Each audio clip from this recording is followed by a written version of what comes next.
Oops, where am I going? Way back. Hold on. Let me go.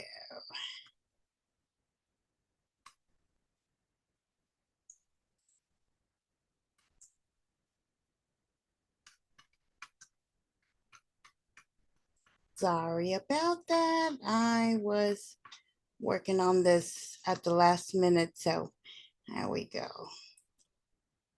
Now I can share again.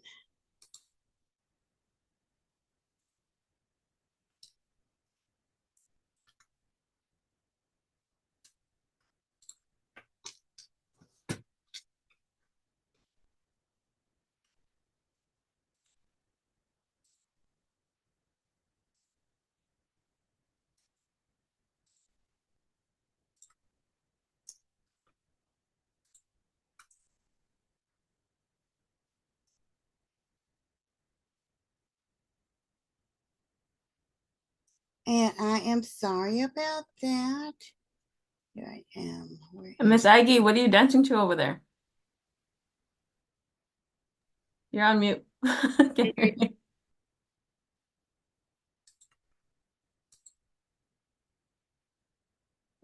I was dancing to Dance Fever, or what is it? What a feeling! What a feeling!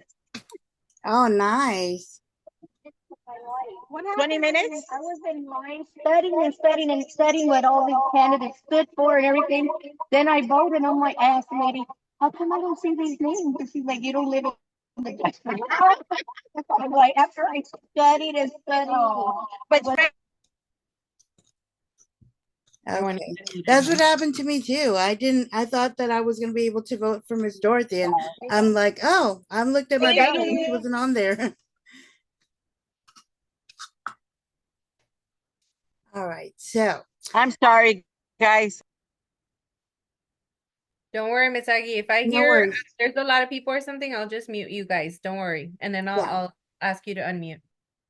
Yeah, no, that's exactly why we wanted to go ahead and treat it like a recording, because we know that we've been there. I've been there before, and people just suddenly just come up and start talking to you. So it's okay. We wanted to go ahead and treat it more like a recording. So hi, and welcome back to Mind Shift Ed and our Academy of Powerful Parents.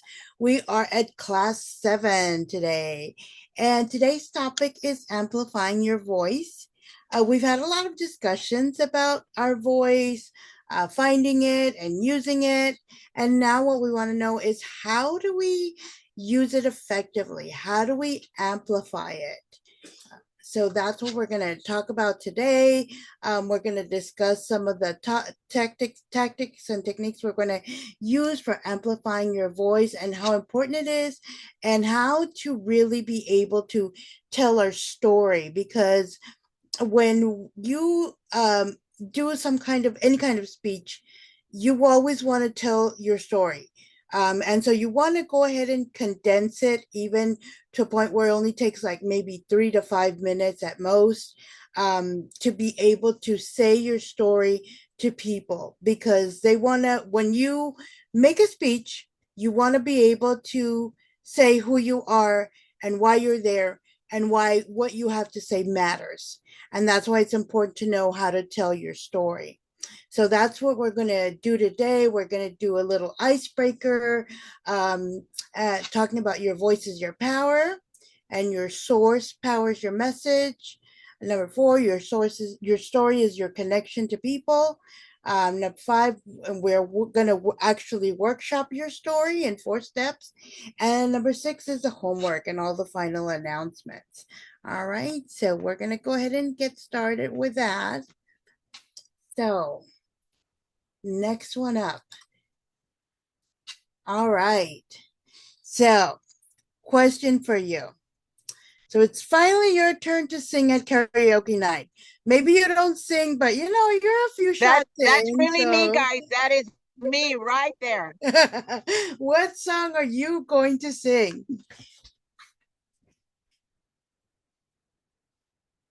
What song are you going to sing, Miss Aggie? I would sing the song from the Rose. What is it? The something below. You got you got the fire down below. That's the one I would sing. Oh, wow. Okay. All right. Anybody else want to say what song they're gonna sing? Maribel, Verónica, Delia. For me, I think I would pick anything from The Greatest Showman. This Is Me. From Now On. Any of those, they really inspire me for karaoke. Verónica, ¿qué vas a cantar? No, no te voy a cantar, mejor te digo qué canción me gusta. ¿Cuál canción? La del rey. Oh, ok, pues claro. Esa está muchas la cantan. Um, Miss Dorothy or anybody else want to share? For me, it would be Selena Quintanilla, probably like Como la Flor or Bidi Bidi Bam Bam. Oh yeah, awesome. Yeah, those are good karaoke staples. So like I was telling Maribel at the other class, I'm an 80s baby, so I'm gonna sing Pat Benatar, Love is a Battlefield. So that's the one I'm gonna sing. But I have to be I'm not a singer. Everybody tells me, "Are you gonna sing when I go to karaoke?" No, I'm gonna dance. I'm a dancer. But you know, if I get enough shots in me, who knows? Who knows? I might bust it out. All right. So back to our regularly scheduled program of amplifying your voice. So what we want to get the idea that we want to get to you all is that your voice is your power. A lot of people don't understand that, how powerful your voice can be, how important it is. A lot of people don't want to use their voice, as we well know. They don't want to use their voice because, for many reasons, right? But it's very important to develop that voice and be able to use it. And what do we mean when we say your voice is your power? Is um, we want to talk about how important it is to be able to say it, to be able to say things, to be able to express ourselves. Number one, personal identity. It's you. Your voice represents you. You are a unique person with your own experiences, your own beliefs. It's a part of who you are. So when you use your voice, people are finding out about you and the person that you are. Right. Uh, Number two, agency and autonomy. Sorry. Um, Having a voice means that you can make choices. You can express your preferences. You can advocate for yourself. You know, if somebody puts down in front of me a plate of salmon to eat, and I'm like, well, what am I going to do? Am I just going to eat the little rice or little vegetables around it? No, I'm going to use my voice and say, hey, do you have something else to eat? Because I don't eat seafood. And if we don't express ourselves and say that we don't like something or we don't want something, how are people going to know? I've known people who literally never express preferences because they're used to just doing whatever their partner says, whatever their husband says, and they don't have a voice. My mom sometimes would just eat something and she's like, she didn't really like it. And I'm like, well, why are you eating it if you don't really like it? Well, it's because your dad wants to eat that. And so if we never use our voices to let people know about ourselves, to let people know what we like or don't like, people are just going to assume. They're going to make assumptions and make choices for you. Also, we can say, I want to hey, add this. I want to add. oh, go ahead. I definitely agree with you. I feel like my mom is the same way. And I feel like there's a lot of that in our culture, right? Where we kind of go with whatever somebody else wants. Like I don't know if it's called complacency. I feel like for a long time that's what we're what I describe my mom as. But even now as an adult, she's already, you know what, in her 70s, getting close to her 70s, and she was gonna go on a trip to on a train, right? And I was asking her like, well, what do you want to do? Like, because it's always what my dad wanted to do. And she never really, she just kind of goes with the flow, right? She's like, ah, lo que tú quieras, lo que tu papá quiera, whatever everybody else wants. And I'm like, Mom, have you ever thought of what you want? Like, what do you want? Right. And she's like, I don't know, because I've never really like asked for anything. So I think it's real common. I think what you bring up is really important. I think a lot of us, because we can call it as like being either defiant or disagreeable, or sharing your opinion is seen as negative. um it's really understanding like what you really truly want and how you want to represent it, and using your voice can do that. So I just wanted to add to that, because I thought that was super super important that you mentioned that about our familias and how they just are complacent sometimes. I do remember because she when we went on the train to Lake Charles, she had a great time. She really like enjoyed going on the train, and she was telling me, "Oh, your dad is she was worried about him driving a lot, and at at his age and all this."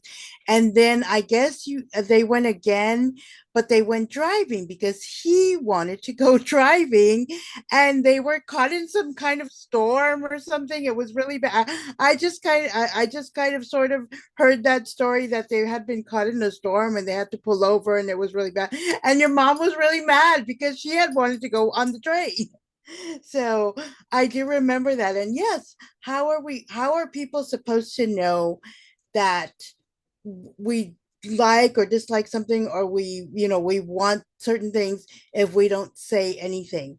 How are people supposed to know that, oh, you were in this class and everybody's speaking English, and I'm the only one that doesn't speak English, and I'm not asking for a translator? How are people going to know unless you ask for that translator, unless you say, hey, I don't understand, I need a translator, can you please get me one? Okay, so in that way, we are needing to advocate for ourselves, right?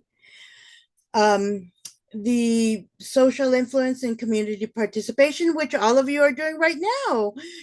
You are, you can shape conversations, you can challenge ideas, um, you can participate in the community, whether it's by voting or, showing up for candidates and things like that. All of those things have an influence on not just your little social circle, but actually the community, as the way that you are doing right now, by being at the polls, by voting even. And one of the reasons why I always want to vote, and why I always feel bad when I don't, when I'm, for whatever reason, I'm not able to vote, is because I remember being at some kind of event.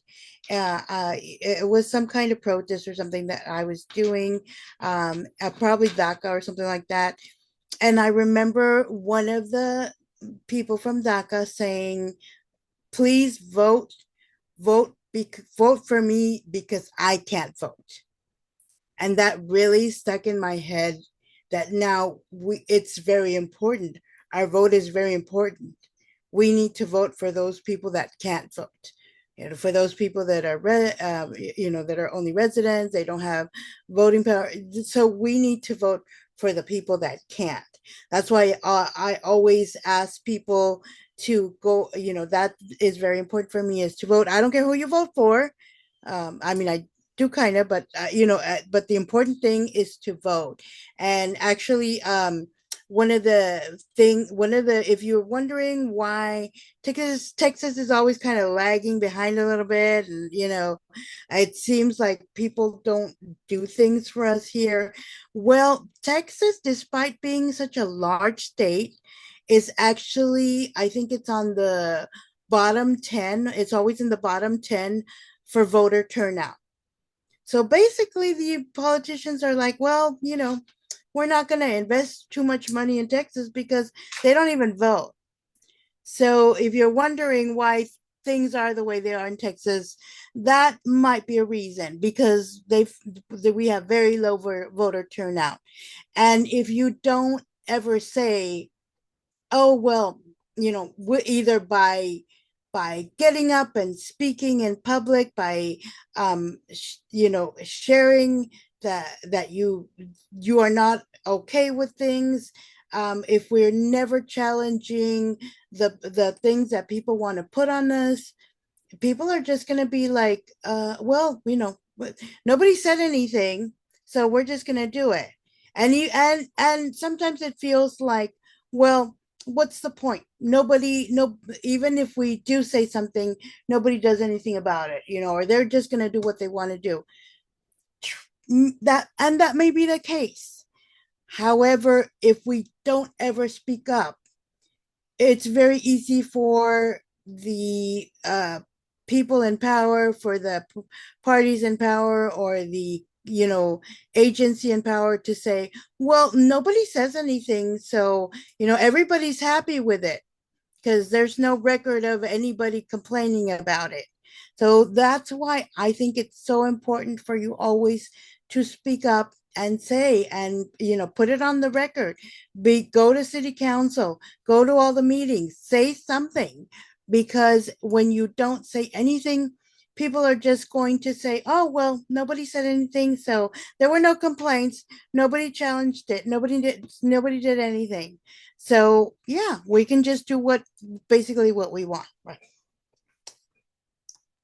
Como dice el dicho, right? El que no habla, Dios no lo oye, right? If you don't speak up, nobody's gonna hear you. And even when you do, I know a lot of people here have spoken up before. It's even challenging when you do speak up, right? So I think it's just a good practice in general. You gotta say something if you want to do something about it. Yes, exactly. And that ties into the next one, which is the advocacy for others.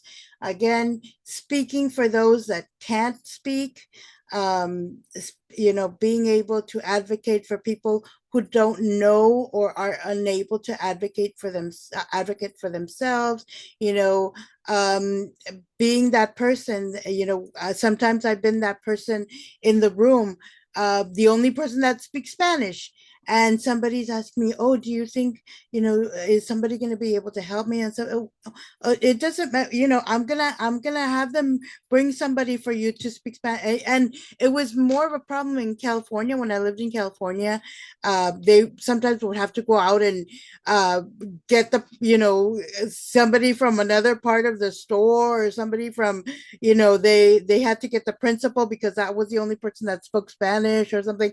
But it's about advocating for others, right? We want to go ahead and we are able to use our voice, especially those of us that are bilingual, and we can go ahead and advocate for others in that way. Creativity, of course, we use our voice to express our ideas, maybe new solutions, things that we create for ourselves, all of those things that we have within us to be able to create something beautiful and use our voice to do that. Your emotional well-being, of course, we all know what it's like to just keep something inside and not be able to say it. And that's actually they've already done studies that's really, really bad, not just for your emotional well-being, but for your physical. Because if you keep things bottled up inside and never say anything, it eventually starts coming out in your physical.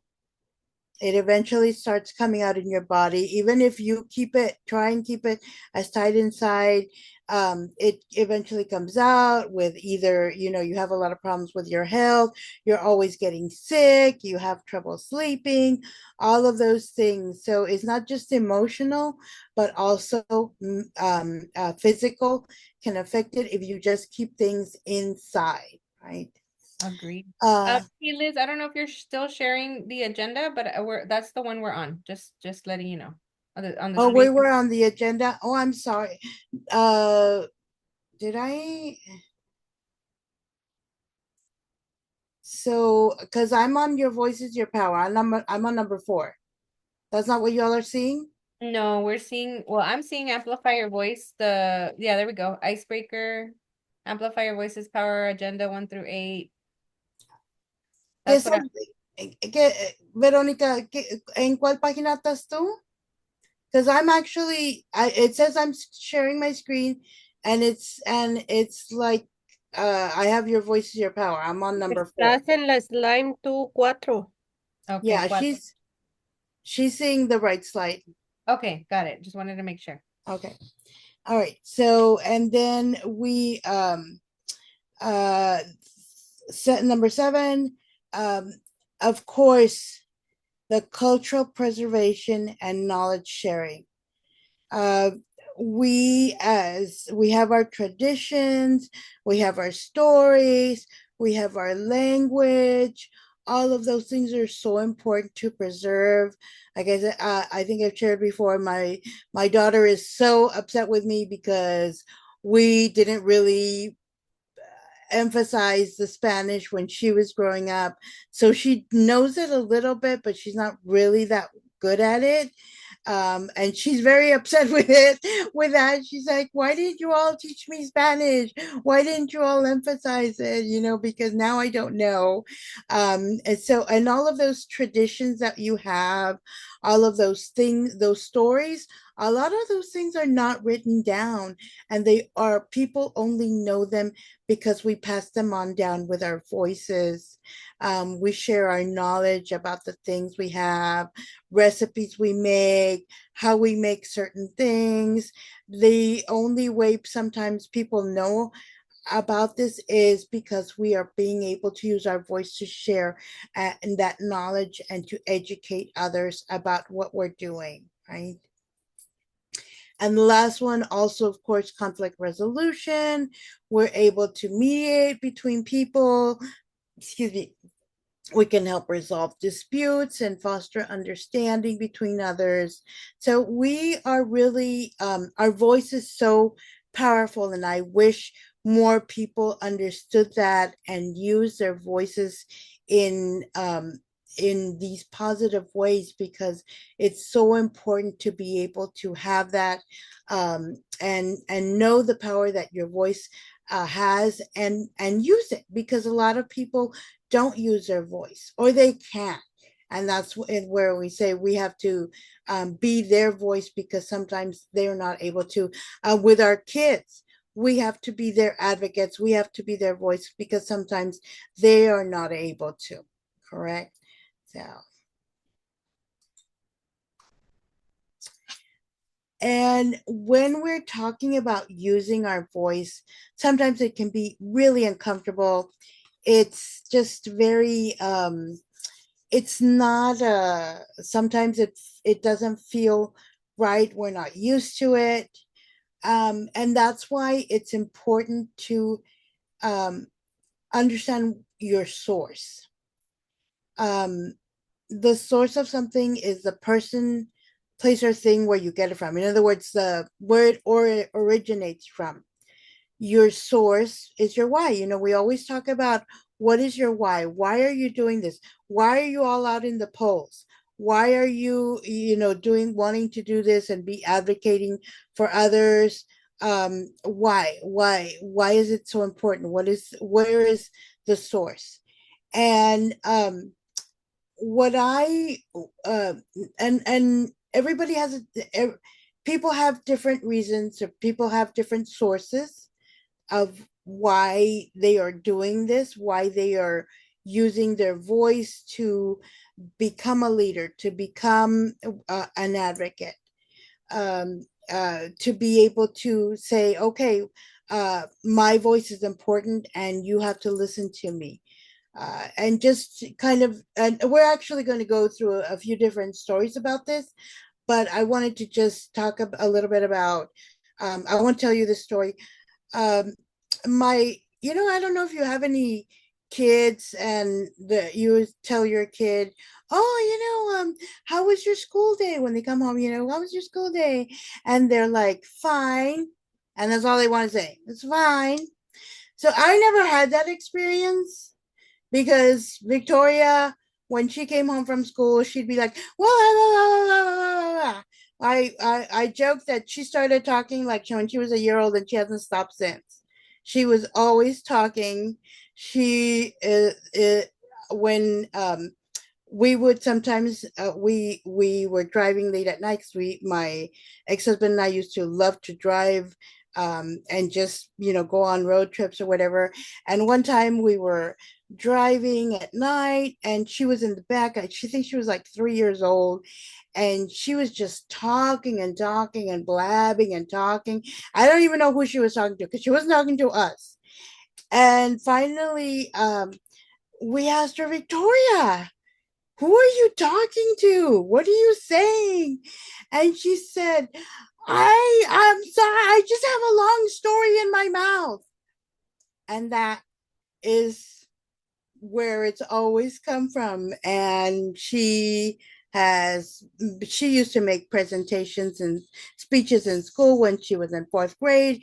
Fifth and sixth grade, she's doing public comment at city council, and doing speeches. And she was for her school talent show, she read a poem. um, she spoke at her graduation at school. So for her source has always been this incredible confidence that, yes, she has something to say, and it's very important. So your source is your why, and that is her source, is just this incredible amount of confidence that she knows that she is supposed to speak. And there's no reason why she shouldn't, because what she has to say is very important, and she's always believed that about herself. So that is her source.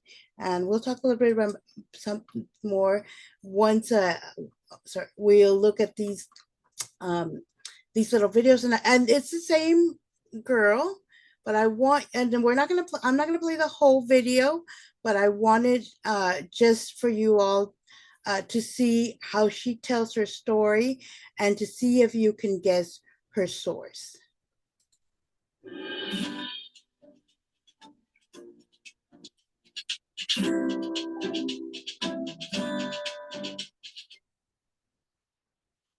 Hi, I'm Maddie Cranston. I'm 10 years old, and when I grew up, I want to become a marine biologist.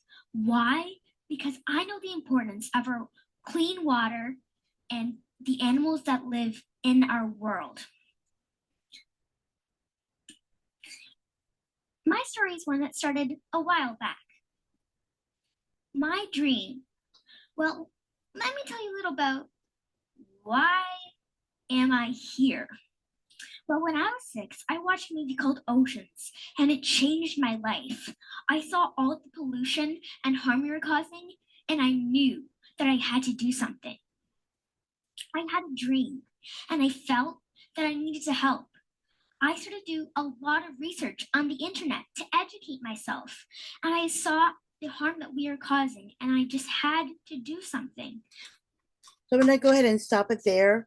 And now she told you a little bit about her story and what inspired her to be up there talking about her passion, which is to be a marine biologist. And it's very, you can see she's only 10 years old. She's not this fantastic speaker. She still has to remember things. And maybe you can feel that maybe she's not as confident as maybe somebody who's been doing this a long time, but her source, her desire to educate people on this very important thing that she's doing, being a marine biologist, the pollution, all of that, that is very important to her. Now let's hear her in this speech, a same girl, and she's talking to a different audience here. You may be wondering why I am here. Well, when I was 6, I watched a movie called Oceans, and it changed my life. I saw all the pollution pollution and harm we were causing, and I knew what I needed to do with my life. I needed to save our oceans. I began to do research to educate myself. Did you know the Mississippi River? All right. So again, here she is and telling her story again. Same a little bit, just making a little bit different. But that is a very good. These are very good examples of people that are using their story to tell people, oh, this is the reason I'm up here. This is my source. This is the reason why I want to give out this message. I am powered by this, right? The desire to do something about all the pollution, the desire to help our environment, specifically with her, our oceans. And so she goes through the same beats. So it's these things are powering her. And as you can see, it looks like she's a little bit older there, and she's become a little bit more of a confident speaker there. So it's just a matter of getting that story correct, um, and practicing it and letting your source be the thing that helps you go through these, it's hard to be a public speaker. It's hard to, do this. So we're hearing her talk about her source, and we are being able to connect with her on that because, oh, she's so cute and she's connecting with us with her story and telling us her story about how it really impacted her. And that is where her source comes from. And how she's able to do this is because it is so important to her that she is willing to get up on stage and talk to a bunch of people that are strangers to her, because her message is so important. Her source is so important. And what I want you to do is I want you to think about, if you all know your source, what's the thing that's driving you past your comfort zone? Because I wouldn't say that for just anybody it's very comfortable to get up and speak in front of others, especially speak in front of strangers, uh, dignitaries, things like that, invited guests, pub city council uh, but there are things that are driving you past that comfort zone to speak out, ask questions, advocate for yourself, your kids, for others. What what is driving you? What is driving you to sit out there, outside the polling places, and be willing to uh, uh, uh, advocate for your candidate, be willing to promote your candidate, or be the candidate? What are the things that drive you?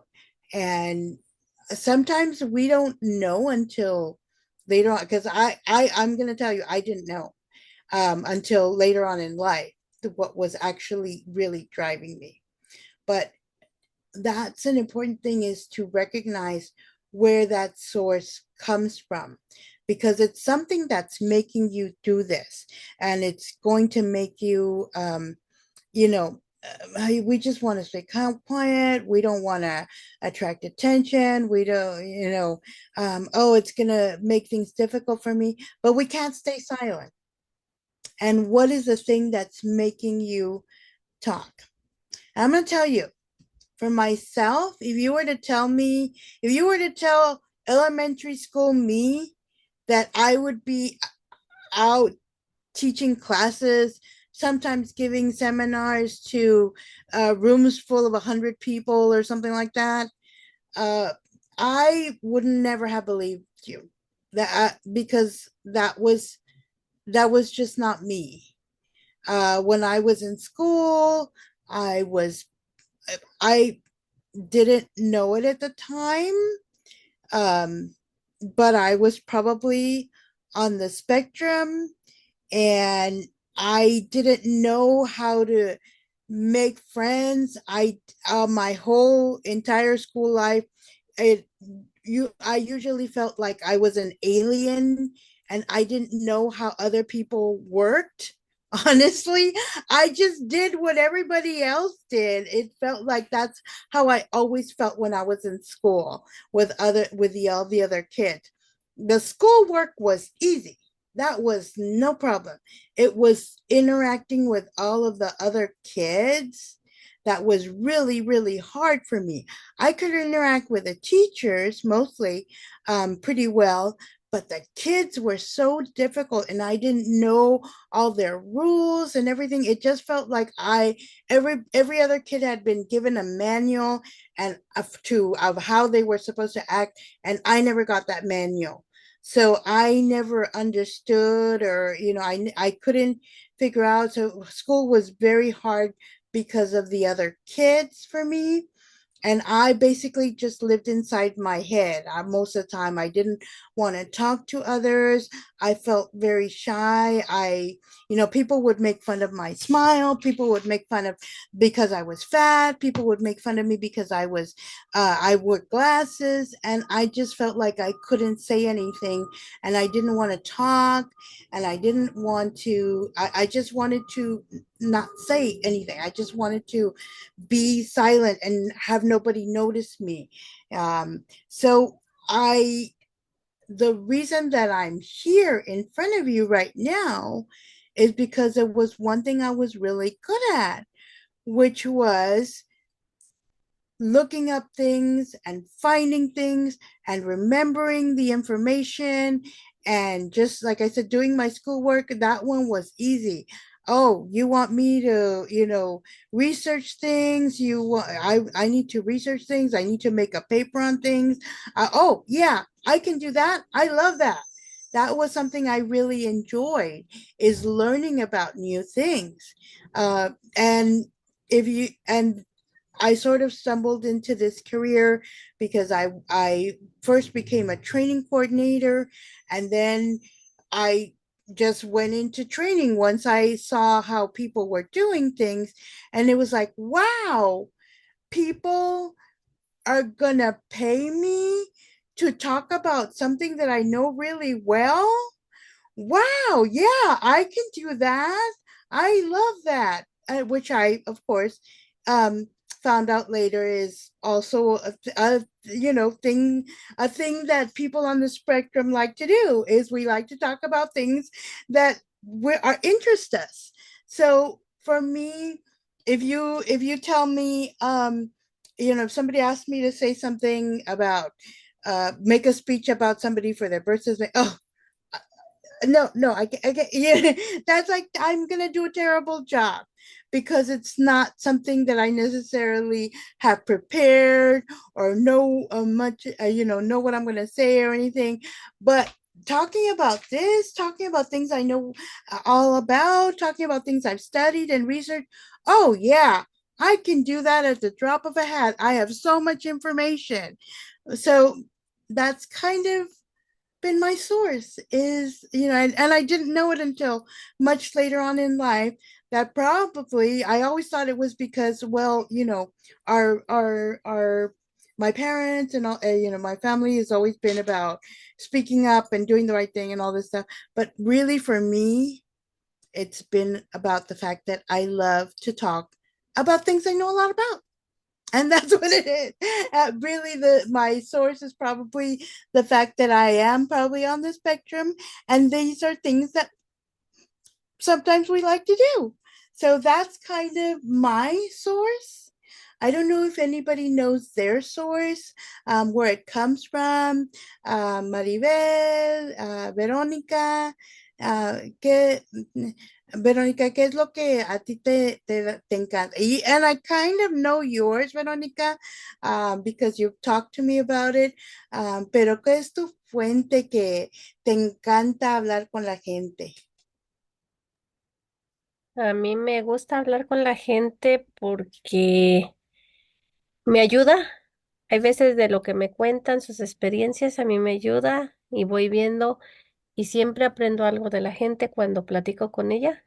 Cuando estamos hablando de algún tema, a mí me ayuda porque digo, ella pudo hacer esto, entonces yo también puedo hacerlo. Por eso me gusta a mí mucho hablar con la gente. Yeah, and it's for Veronica, like I figured it's a lot about personal connection. She really enjoys connecting with people, which for me is like, that's like a source of scariness for me. But she loves that personal connection. So we all have different sources. Maribel, I don't know if you're able to share your source, which I kind of know as well. Oh, she might be busy. All right. So that's no problem. So uh I just want you all to think about your source of where it comes from, where your kind of power comes from, because it's important to know that, and that's what you can kind of think about as you're so scared because you're getting up to say to talk about to all these people. You're being asked to speak, make public comments at city council, maybe, or to a school board meeting. What is the thing that's powering you? And yes, you're nervous, but you know what?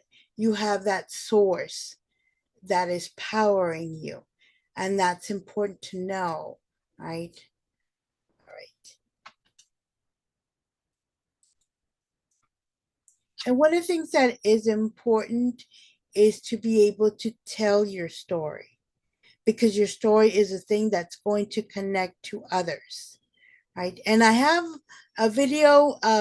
We're gonna use it in two of our slides, so that it's not necessarily the speaker is not like this fantastic speaker, but I wanted you.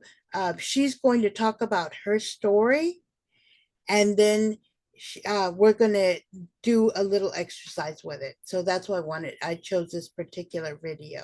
So I want you to kind of listen to her and just like I said, I just hear her story and see if you can find any connections to it. Since this is my very first time speaking with most of you, let's do some introductions. I was born in the Philippines and I moved to San Diego, California with my 3 siblings when I was 10 years old. My father left for America when I was in my mom's stomach, so I hadn't met him yet. Fast forward to 10 years after I was born, unbeknownst to me, he decided to petition for my siblings and I to come to the US. One day, I was told we were going to go bowling, go out for ice cream, and have fun for the evening. I was also very unaware at the age of 10 why people pack suitcases. After bowling and ice cream, I remember my mom crying while hugging me, telling me, please take care of myself and my siblings, and that she wasn't going to see me for a very long time. It didn't make sense to me, and I did not take her seriously. But sure enough, that day, we flew from the Philippines to San Diego. This moment was an originating wound for me. It deeply affected how I viewed myself and the world. You see, I would have separation anxiety when it came to parting with lovers and friends. I'd be so hurt when someone would not make me a priority. By not being told what was going on until I was about to board that plane, I always worried subconsciously about being abandoned when I wasn't made a priority. And when that happened, I would question my self-worth. Situations of discomfort would feel so painful and debilitating because what I didn't realize is that it was re-triggering the pain I felt as a child when I was left by my mom. When I made the correlation between my mother leaving me and the intense reaction I would have during conflicts with friends and partners, everything made sense. I realized the power that experience had over me as a young child all the way throughout adulthood. Knowing this, I was able to be in better control of my emotions and feelings. I stopped questioning my self-worth, and I didn't deserve to be treated that way. No child did. I lived in California for about 18 years, and then I moved actually here to Palm Harbor to start a business when I was 28. I ran a collection agency for about 2 years and then abruptly decided to go a different direction. I had a good friend that moved me from San Diego who worked for me at the agency. Her name is Jen. Jen did everything right. She was a good, wholesome, fun, adventurous human who absolutely loved life. She had an infectious, positive energy about her. She worked out every day and ate healthy for the most part. More importantly, she did right by everyone. She would always tell me, too blessed to be stressed whenever she would see me stressing over the business. She played basketball and was the starting point guard for UC Davis women's basketball team for 4 years. She absolutely loved the game. We had that both in common. Jen went back to California after being in Florida for a couple of years. And then one day, she vomited, went to the doctors, and at 26 years young, she found out she had stage 4 breast cancer. It was aggressive, and by the time they had found it, it had spread to her lungs and her brain. She immediately went into chemo, and less than a month later, she lost her battle to cancer. May she continue to rest in love. The world lost an incredible human that day, and so did I. It made me question a lot of things about life. It made me question the direction I was going and where I was investing my time. You see, I was making good money, but my pocket was full, but my heart was empty. So I pivoted and decided to shut down the business. I wanted to follow what I was passionate about, which was helping people.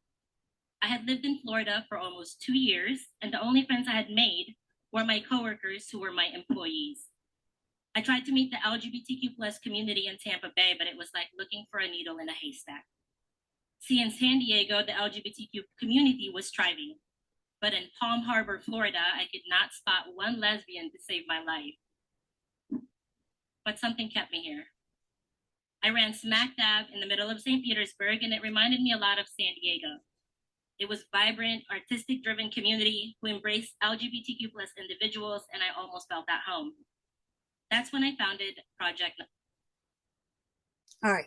So I wanted to just kind of with this story, first of all, talk about the kind of connections that we might have with this person. Even though we don't know this person, we don't know what we have in common with her or anything like that. But parts of her story did connect with me. That whole feeling of what happened to her when and nobody told her. Nobody told her, and it was until it was too late. She thought she was going to go bowling and for ice cream, and they had suitcases. How weird, but whatever. She was 10 years old, and then she's on a plane going to, California, and she is not going to see her mom again for years and years and years. And you can tell in her language that she felt like that was an abandonment.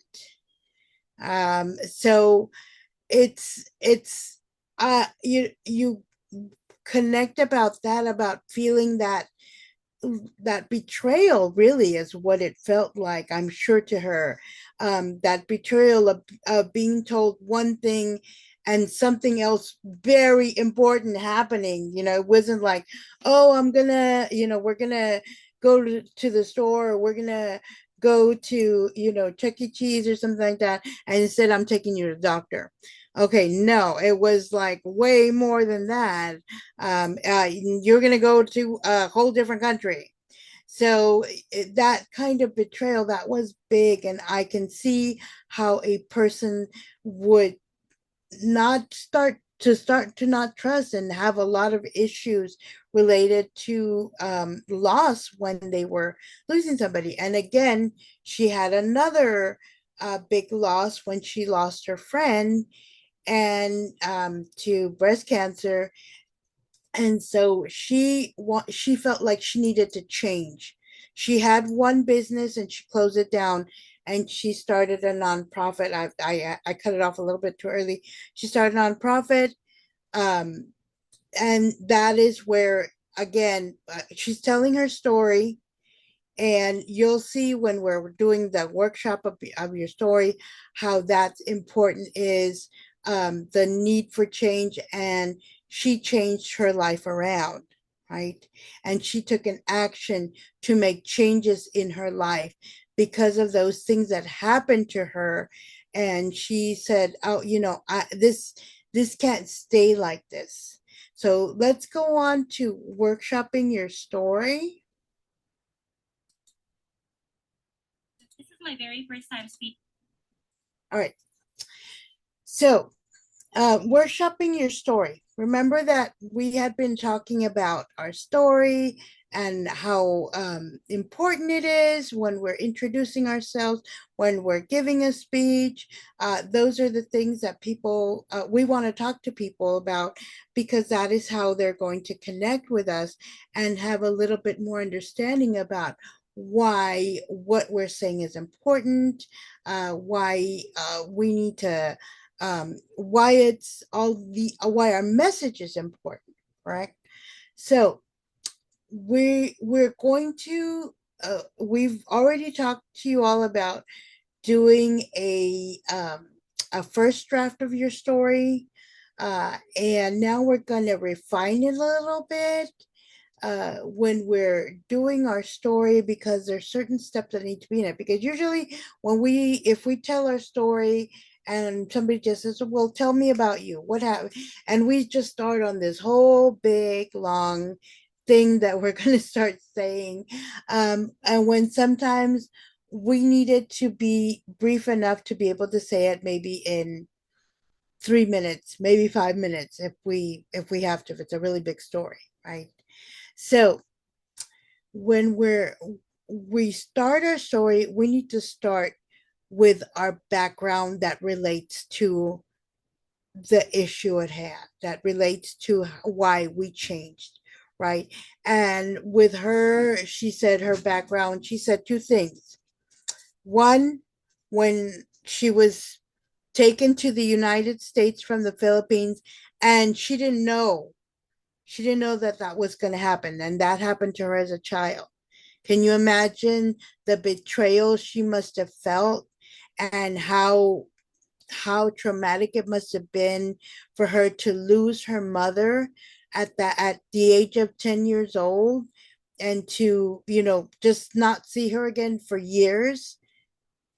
And so she put that in her story, and then she put the story of her losing her friend, her very important friend to her. So we have two things there. We have a person who's dealing with a lot of loss, right? And who also, she talked about that um, she didn't really have friends. She only really, kind of knew her coworkers, but she herself didn't really have friends.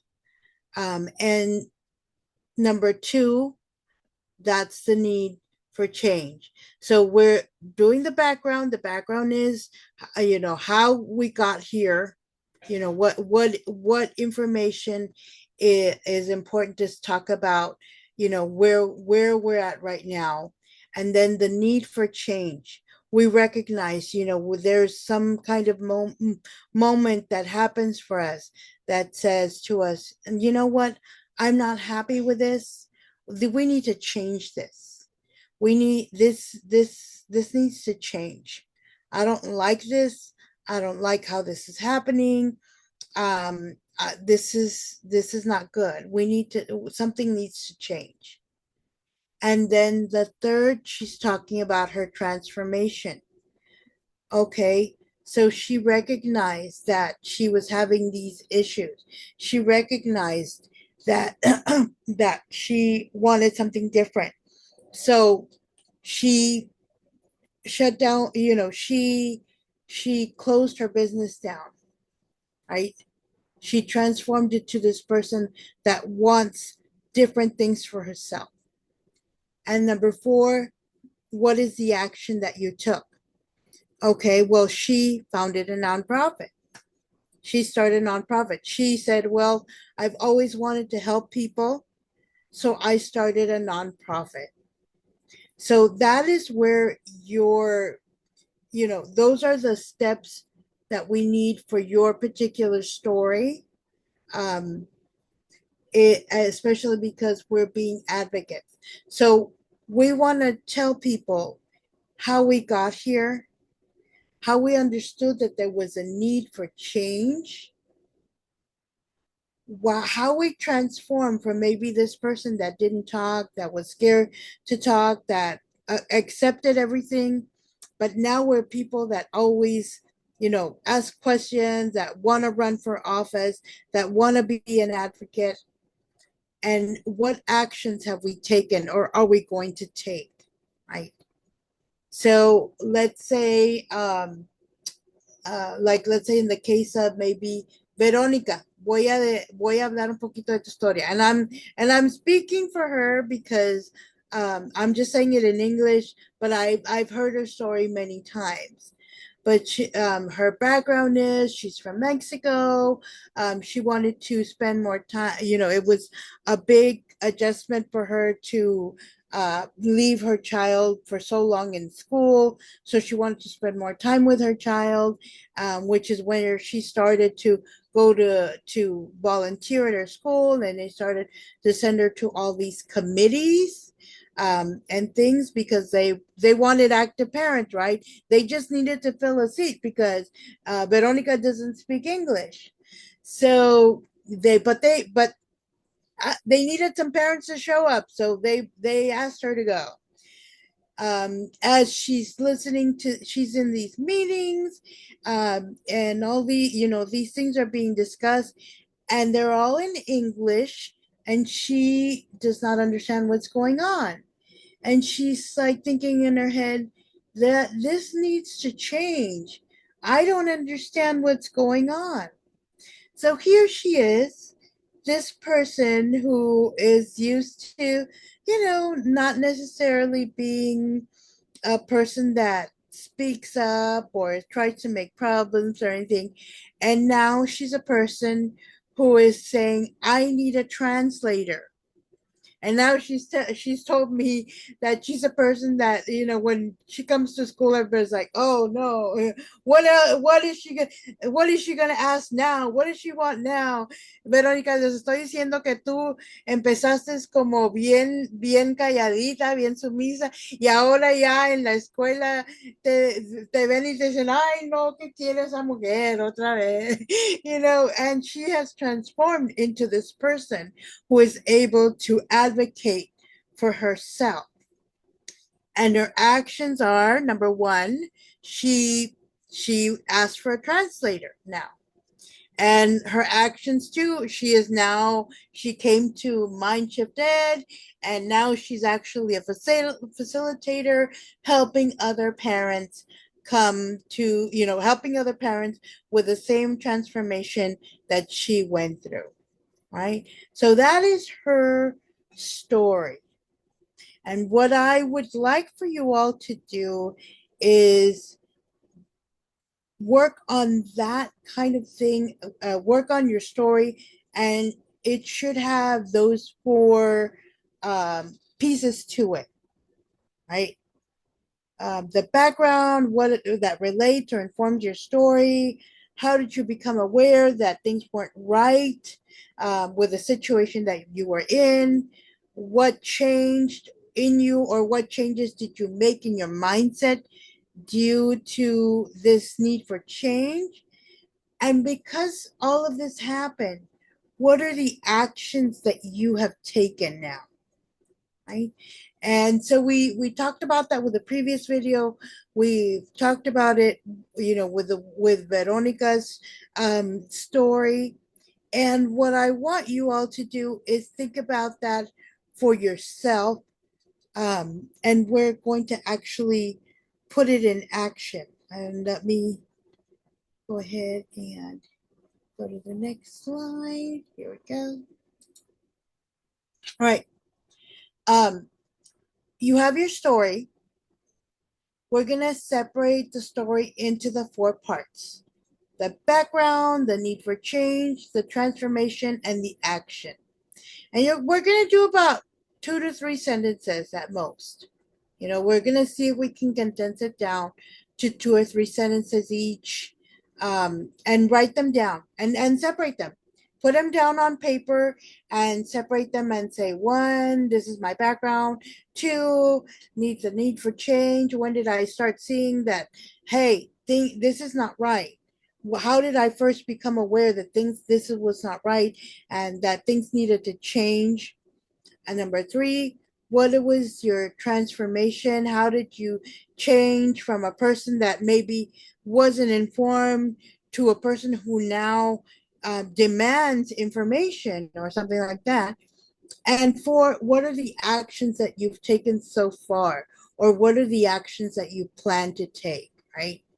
And once you've written down your sentences and you're saying, yeah, this is where I'm at, then you can add a little bit of the flavor, the emotion, the details, right? And our goal for this particular exercise that you can do now or you can do at home later on, you can look at the slide once you have it at home and say, okay, I'm gonna start working on this.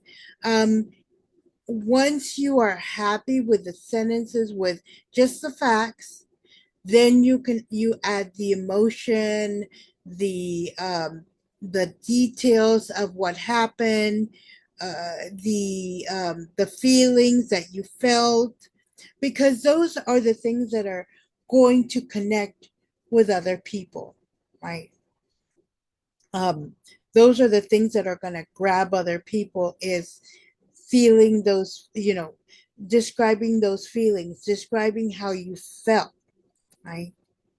um, so all of these things are things that I'm going to ask you to do, and the reason that we're going to ask you to do them is because we are going to want you to turn those in at our last class day, which is going to be in person. Um, so we're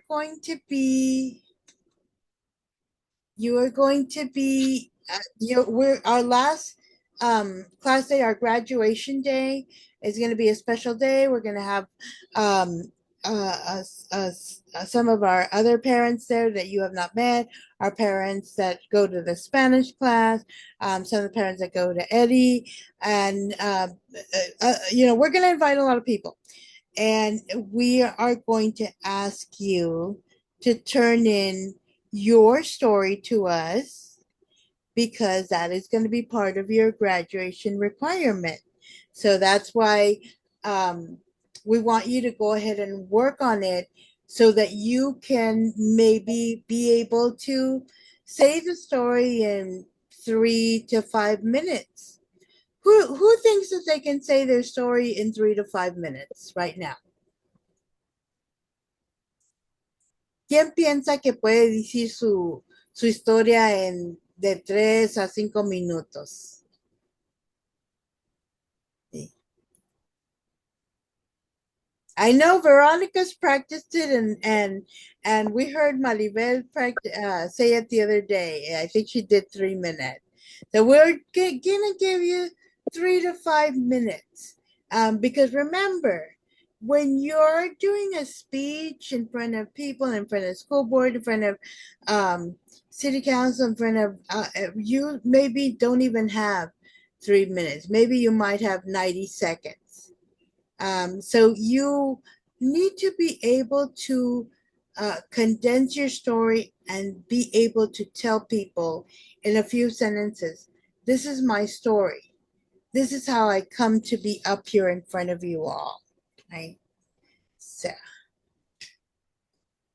and I'm gonna give you a little time to sit with this, and you can again, this is recorded, so you can go ahead and see the steps uh, and be able to look at how we are asking you to do this and study it, and you can ask us questions as well. If you're having difficulties with it, what difficulties are you having with it? And I want you to reflect about if you've been, have you, because we've asked you in different classes to write down your story, right? Or to think about your story. And what I don't know if you've been able to formulate your story, but we definitely you're going to need it for your graduation. And when you think about your story, what are the problems you're having with it? Because you can ask us questions. This is what we want you to ask us questions if you're having issues with it, or maybe you might want to ask somebody that you feel more comfortable with. It's up to you all. And we I won't ask you to do this right now because again, I know that some of you all are very busy right now. Um, but we're going to want you to read to us what you have so far, right? Because we're gonna want to know what you have in your story. And I don't know, maybe we might ask you to read to us next time around. It depends if we have time, right? Um, maybe or maybe just one person or two persons, depending on how much time we have. So we can help you with your story because we want you to be able to be successful with it. We want you to be able to connect with other people, so people can hear your story and understand. Oh, okay, yeah, I wanna listen to what she said, or oh, I know her passion. Oh, this is her passion. Okay, this is really important to her. Can you put the slide back so I can write it down? Okay, hold on. Okay, so it's background. Okay. Need for change. Okay, got it. Thank you. You're welcome. And also you can, I don't know if you're joining with us on your phone, but you can also take a screenshot. That's why I kept it on the site for a while.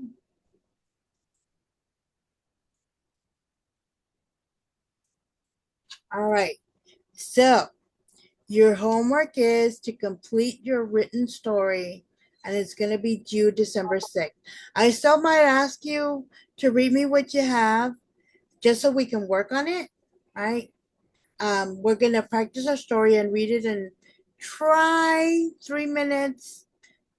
I can give you up to five, but you know, three minutes. If you can do it under 3 minutes, you're doing really good, right? And also for your homework for next time around, we're going to be talking about parent teacher conferences. Uh, and maybe if you all want to just have a little sheet, or prepare some questions that you might have that you want to learn about. It's like, okay, well, how can I ask this, or what do I how do I do this, how do I do that, how, as far as parent teacher conferences, what should I be asking, um, questions any questions that you might have as far as parent teacher conferences, because some of you all have very specific and unique situations. So I know that not everybody has the same questions. So if we want to just go ahead and prepare for that for next time around. So next time around, we're going to do parent teacher conferences. And I don't know, maybe if we have time, somebody might read us what they have in their story. I might ask. I might just ask somebody to share what they have in their story so far, and we can help them with, getting those 4 sections in. All right. And then for the final announcements, Maribel, are you with us? Maribel? I don't know if you're on mute. I can't see her. All right. So Esos son los Maribel, anuncios finales, Liz.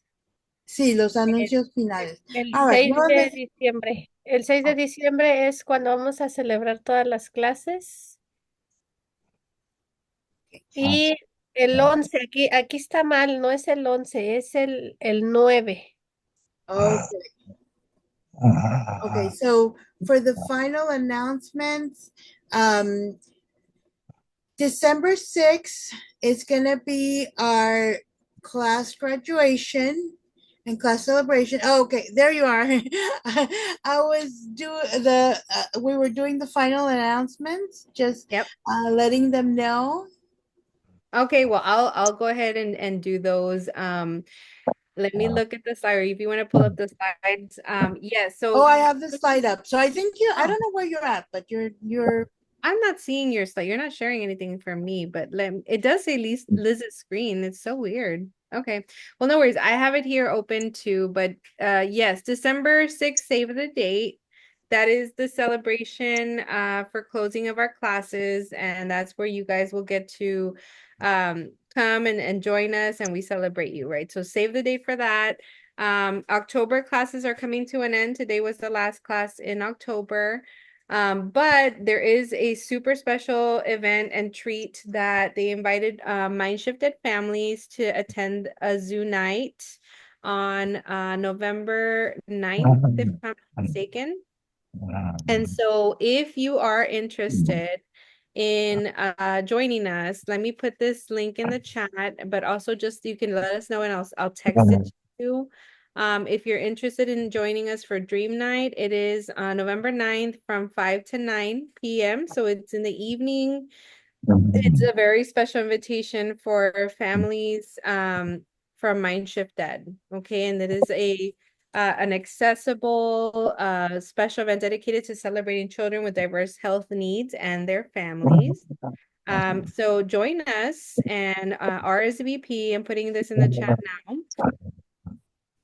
You can only come if you RSVP. So if you're interested in joining and saving that date, I believe it's a Friday.